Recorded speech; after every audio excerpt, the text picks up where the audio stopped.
प्रिय भाइयों, सबको बहुत बहुत नमस्कार। मैं सतीश पाल प्रतिदिन की भांति 2 बजे पुनः आ गया हूँ। कल मैंने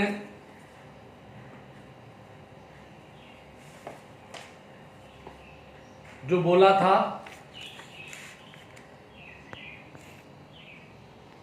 आतंकवाद पर,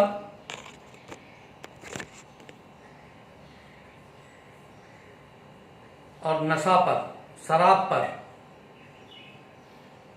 क्योंकि दोनों बहुत बड़े विषय हैं, बड़े कारण हैं और इन पर दोनों पर बोलना, बताना बहुत जरूरी है। जितना मैं जानता हूं और समझता हूं, आप सबके आशीर्वाद से नशे को भी बहुत नजदीक से मैंने देखा है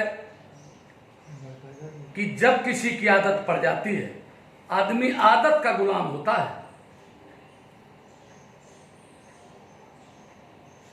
भाइयों, आदत चाहे अच्छी हो चाहे बुरी हो, यदि आप सवेरे 4 बजे उठना शुरू कर देंगे और अपनी आदत डाल लेंगे, 1 लोटा पानी पिएंगे, उसके बाद फ्रेश होने जाएंगे, दिन भर की दिनचर्या बढ़िया बनाएंगे, आदत अच्छी डाल लेंगे तो आपकी अच्छी आदत रहेगी। अगर आप बुरी आदत डाल लेंगे तो बुरी पड़ जाएगी। आदमी आदत का गुलाम होता है। देख लेना आप चाहें, समझ लेना चाहें और आप उसको अपने ऊपर आजमा लेना चाहें। इसीलिए शुरुआती दौर से बच्चों में अच्छी आदत डालनी चाहिए, अपनी भी अच्छी आदत डालनी चाहिए। और आचार्य श्री राम शर्मा आचार्य जी ने कहा है कि अपना सुधार संसार की सबसे बड़ी सेवा है। मैं कल बोल रहा था, जब मैं यूनिवर्सिटी में पढ़ता था, वकालत में पढ़ता था,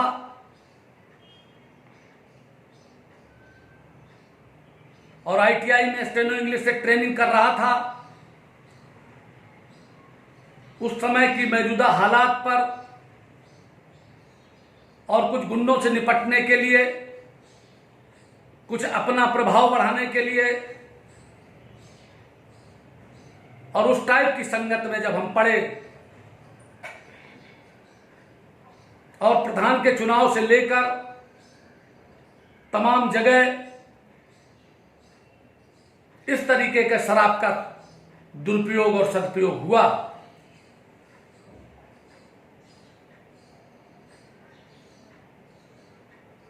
और 1993 तक मुझे जब कांग्रेस का टिकट देरापुर में मिला, तब तक मैं इस दुर्गुण का शिकार रहा।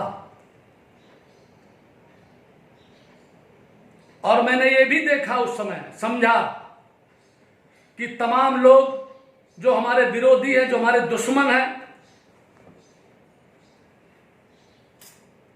जिनकी जाति के बारे में कहना नहीं चाहता, जो ये चाहते थे कि सतीश पाल तरक्की न करें, वो चाहते थे कि हम नशे में चूर रहें और हमारे अंदर हमारा नशा छूटे नहीं और हम सीख जाएं और बर्बाद हो जाएं। ये मैं समझता था, जानता था, फिर भी नहीं छूट रही थी। पान मसाला खाना, पान खाना, जब मैं विदेश गया और कलकत्ता हवाई अड्डे से मेरी फ्लाइट थी बैंकॉक के लिए, तो वहां के लिए मैं पान पराग का डिब्बा और तमाकू की डिबिया लेकर के गया था और कलकत्ता में मैंने उसको खा लिया। वहां कहीं थूकने की जगह नहीं मिल रही, जितना साफ सुथरा अंतरराष्ट्रीय हवाई अड्डा, जहां पर वो चढ़ती हुई सीढ़ियां भी थी। ये बात 1986 की है, 87 की। तो दोस्तों, थूक ना पाने के कारण मैं ढूंढ रहा था कि कहाँ थूकूं। एकदम माथे पे पसीना आ गया, एकदम मुझे बेचैनी होने लगी। तो मैंने सीढ़ियों के पास में थूक दिया। और मुझे गांधी जी का वो याद आ गया, जब एक बार उन्होंने थूक दिया था तो उनसे उठवाया गया था अफ्रीका में। और जब सिक्योरिटी चेक हुआ, वहीं पर मैंने वो पान पराग का डिब्बा, जितने डिब्बे थे, जितनी भी तंबाकू की डिब्बियां थी, सब निकाल करके उसमें डाल दी। फिर उसके बाद कभी उसको नहीं खाया। लेकिन सिगरेट पीने लगा तो फिलीपींस की राजधानी मनीला में मैं सिगरेट पी रहा था। एक मणिपुर के कृषि मंत्री थे, तो उनका, Satish ji, you are looking very good young man, why are you using this smoking? आप अपने फेफड़ों को क्यों खराब कर रहे हैं? उसी दिन से मैंने उसको लात के नीचे दबा दिया। और दोस्तों, आप सबके आशीर्वाद से, दुर्गुण से मुझे छुटकारा मिला।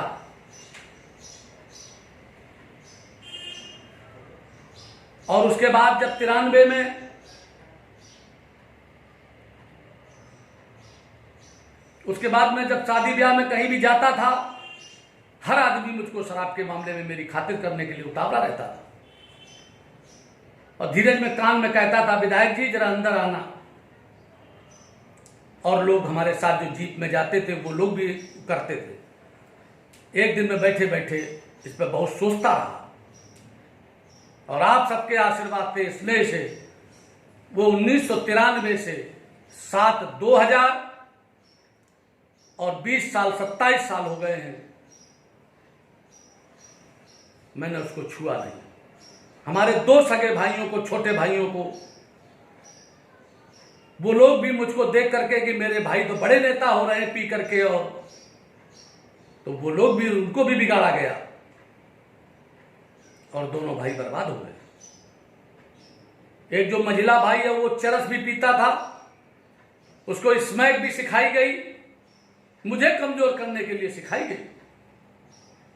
और कुछ बड़ी जातियों के लोगों ने हमको कमजोर करने के लिए हमारे दोनों भाइयों को बिगाड़ा।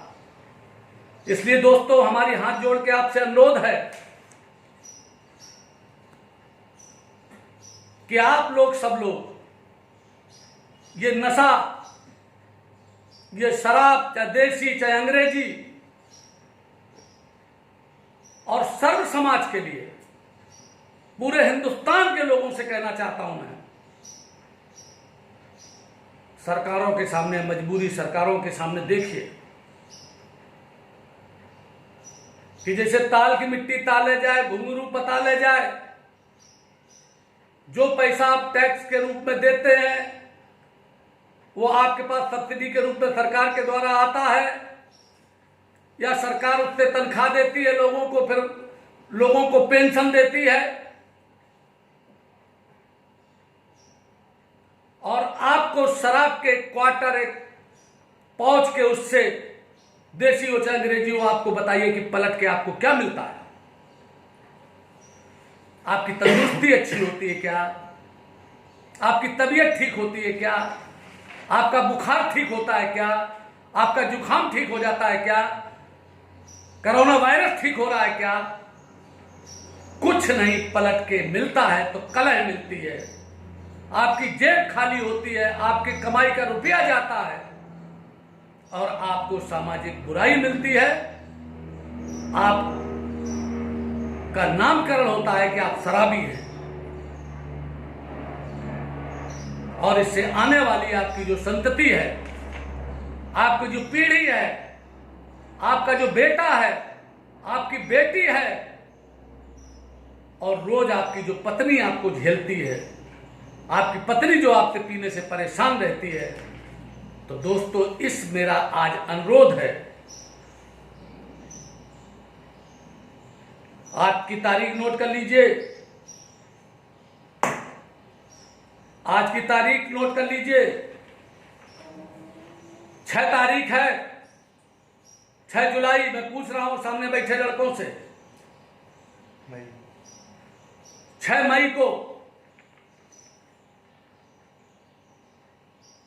कि आज इसी समय से आप हमारी बात अगर सुन रहे हैं, अपने आप को अपना तजुर्बा बता दिया। और दोस्तों, शाम को जब 7 बजता था तो अंदर घंटी टंटनाने लगती थी, कहां खाने पीने को मिले, और लोगों के काम भी करने जाते थे। बहुत सत्ता देखी मैंने। 85 में मंडी परिषद का उत्तर प्रदेश का बोर्ड का मेंबर रहा, जिससे विदेश गया। 20 सूत्री का मेंबर रहा, जिससे जिला कांग्रेस कमेटी के जनरल सेक्रेटरी रहा, प्रदेश में पदाधिकारी रहा। आज जो भाजपा की सत्ता है पूरे हिंदुस्तान में, उससे ज्यादा 1985 में राजीव गांधी एमपी लेकर के आए थे, तो उससे ज्यादा बड़ी संख्या थी। चौधरी नरेंद्र सिंह उत्तर प्रदेश के मिनिस्टर थे, कुर्मी बिरादरी से थे, कानपुर देहात से थे, राजपुर से विधायक थे। उनको जितवाने में मैंने मदद की थी, और वो अति पिछड़े के लोगों को और पिछड़े वर्ग के लोगों को, किसानों के लिए बहुत अच्छी लड़ाई लड़ते थे।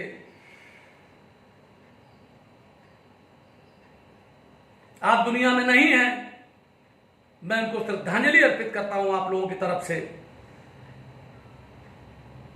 उन्होंने मुझे उतनी कम उम्र में बनाया था और काफी मदद की थी। मैं भी सुबह से शाम तक लगा रहता था, लेकिन एक वो दुर्गुण ने मुझे बहुत पीछे कर दिया था।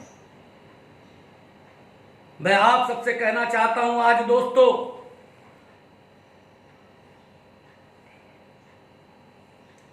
कि जैसे मैं तुम्हें एक गणित बताता हूं, गांव के गरीबी का राज बताता हूं, कि एक गांव में अगर 300 परिवार रहते हैं, तो उन 300 परिवारों में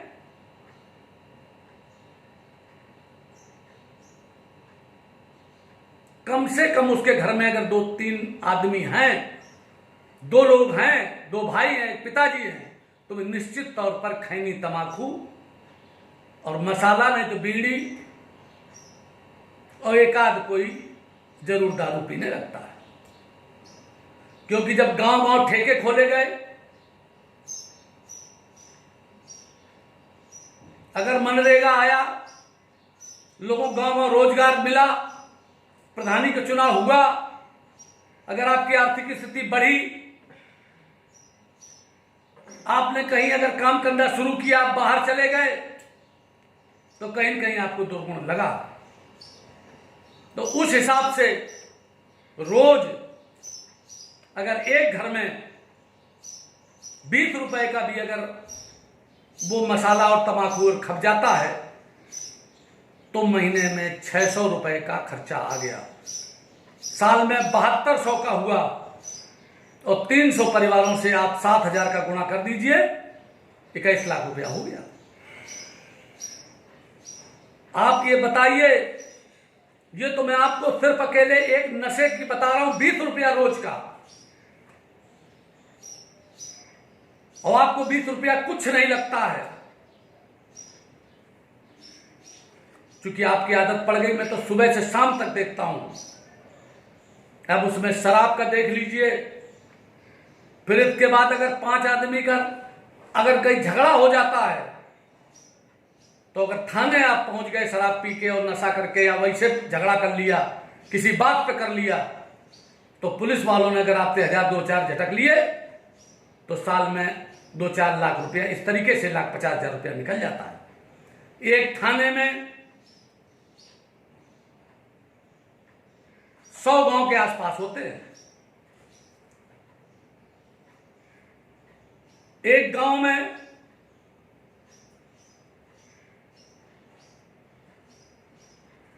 अगर हम 2000 की आबादी माने, तो 2 लाख की आबादी हो गई।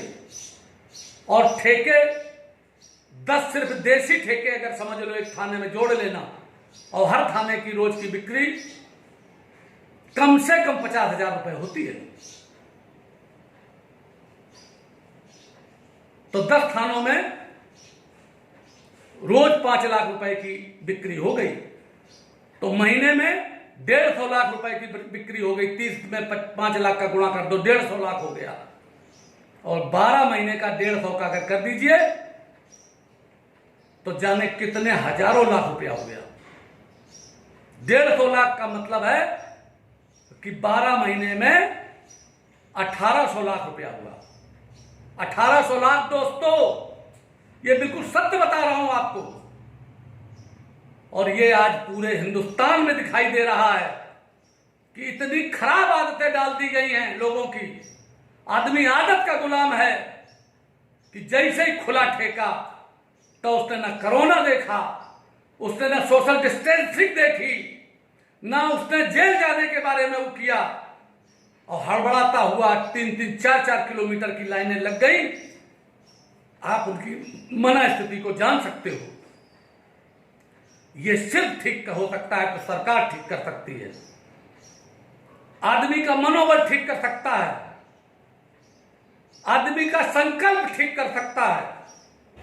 और वो संकल्प है कि मैं मरना पसंद करूंगा लेकिन कोई नशा नहीं करूंगा, मैं अपने घर से नशा निकाल दूंगा। दोस्तों, मैं आप सबको बताना चाहता हूं कि मैंने अपने परिवार में, मेरे मझले भाई के एक बेटा है, वो बड़ा है सबसे छोटे के 2 बेटे हैं, वो सबसे उनके बाद बड़े हैं। मेरे जो 2 बेटे हैं वो सबसे छोटे हो गए हैं, और 5 बेटे हमारे परिवार में हैं, 5 पांडवों के तरीके से। मैं उनमें आपसी प्रेम भाव कराता हूं। मझले वाले के बेटे को मालिक बना दिया है, और 5 पांडवों को बाकायदे सिखाता पढ़ाता हूं, उनकी पढ़ाई का ध्यान रखता हूं। और वो जो नशे वाले जो बेटे हैं उनको दूर रखता हूं, और अपने आने वाली पीढ़ी के लिए मैंने उनको सबको ठीक किया है। सब नशे से दूर, नफरत करते हैं वो। इसीलिए मैं आपको बता रहा हूं कि आपसे मुझे प्रेम है, आपको मुझे आगे बढ़ाना है, आपसे लड़ाई लड़वानी है, आपको राजा बनाना है, आपको हुक्मरान बनाना है। आप चंद्रगुप्त मौर्य के वंशज हो, आप अहिल्याबाई होलकर के वंशज हो, आप भारत के चाणक्य के और भारत के तमाम गरिमामयी लोग जिन्होंने भारत को बनाया, तमाम स्वतंत्रता संग्राम सेनानियों के वारिस हो। तमाम गुंडों से लड़ना तुम्हारा काम है, आतंक से लड़ना तुम्हारा काम है, वीरता दिखाना तुम्हारा काम है, सत्य बोलना तुम्हारा काम है, आपको आदर्श प्रस्तुत करना है। और पंचायत के चुनाव में जिस तरीके की शराब चलती है आपको पता है, आगे आने वाले समय में पंचायत का चुनाव भी आ रहा है। अब मैं आपको कल बोलूंगा, लेकिन आज 2 बातें और बता रहा हूं कि 2 लोगों के कमेंट कल मैंने पढ़े थे। एक प्रस्ताव के मामले में कि जब पारित हो गया तो वो कैसे वो रहा, कंफ्यूज है क्या आप इसमें। दूसरे ने एक ने कहा था भाई साहब आप एक विषय लेकर चला करिए, तो दूसरे वालों की बात पूरी हुई कि आज से शराब का विषय रखा, कल भी इस पर कुछ विषय और रखेंगे। कैसे कैसे लोग बर्बाद होते हैं, अपनी जमीन बेच देते हैं, अपने तमाम लोगों को करते हैं। इस तरीके की कल मैं और बातें करूंगा। यही बात कहते हुए अपनी वाणी को विराम देता हूं, आपसे अनुरोध करता हूं।